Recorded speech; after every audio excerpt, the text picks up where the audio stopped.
So hindi ka naman ano ma'am nangawit sa likod mo? Hindi naman. Actually, masaya ako dahil na-achieve ko na yung gusto kong buhok dahil araw-araw kitang pinanonood O talaga? sa Sa Facebook? Facebook. Sabi ko, Mm. kailan ko kaya siya mapupuntahan? Eto na, nandito na nga ako.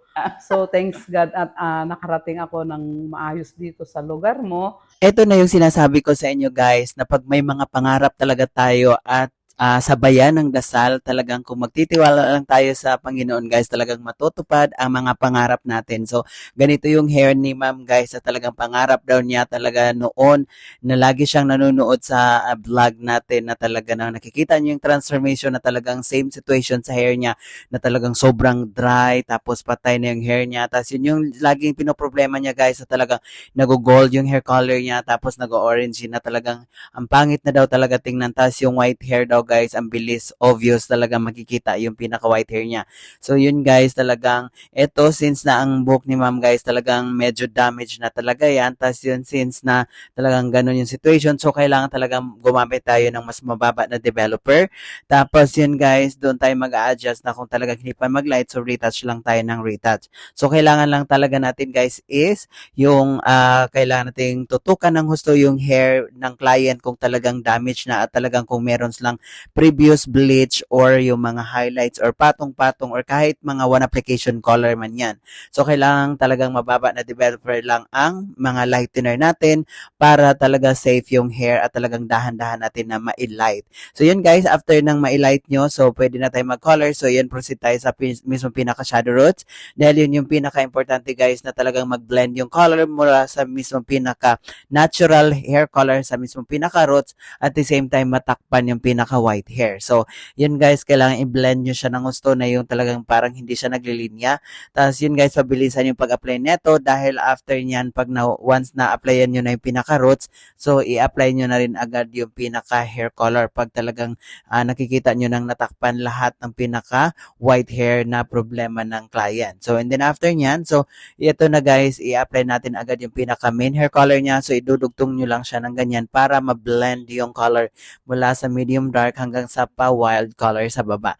So, ito guys, kailangan talaga nating bantayan yung pagluto ng hair, dahil hindi pwede nating ibabad to ng husto. So, ibabad lang natin to ng 15 or 20 minutes. At kung makita nyo naman guys, talagang kumapit na yung hair color kahit wala pa doon sa 20 minutes or 15.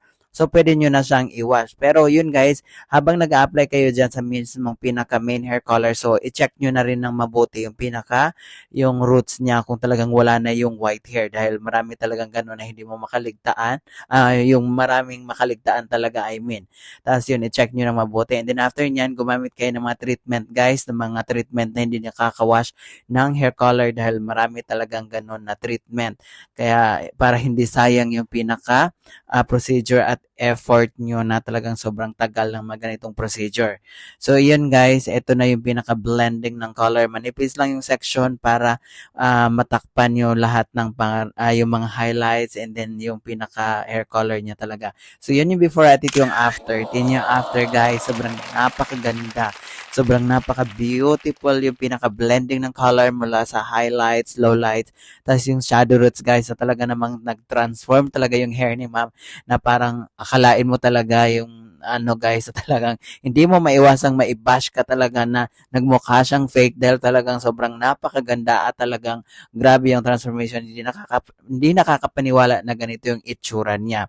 Tingnan nyo naman, grabe. So, ito yung harap niya guys. So, diba, napakabongga guys. So, ito yung sinasabi ko guys, na naglagay din tayo ng face framing highlights sa mismong pinakaharap. Tingnan nyo naman guys yung pinaka-outcome niya.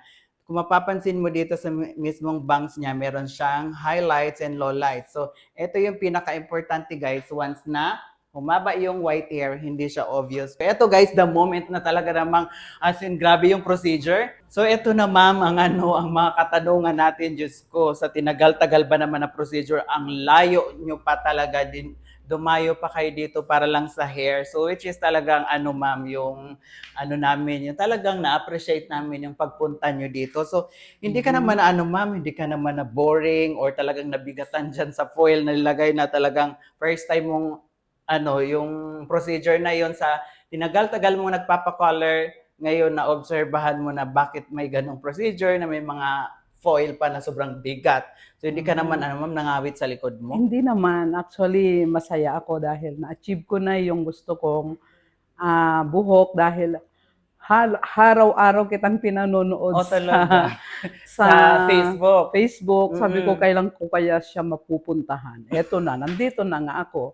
So, thanks God at nakarating ako ng maayos dito sa lugar mo. Oo. So, masasabi kong Nagustuhan mo naman, ma'am? nagustuhan ko dahil lumabas yung gusto ko talaga. Yeah, yung minimithi ko na kailan kaya ako magkaroon ng ganyang buhok. Eto na siya. Oh, ito na talagang sabi nila ma'am, pag may pangarap talagang matutupad. Oo, Tama. ganun. So, Ayun, natupad ko na. Oo, di Yeah, ba? babalikan kita sa isang taon. Oh, thank you so much, ma'am. May dala na akong 2 kasama. Ah, Ayun. thank you so much, Yeah. ma'am.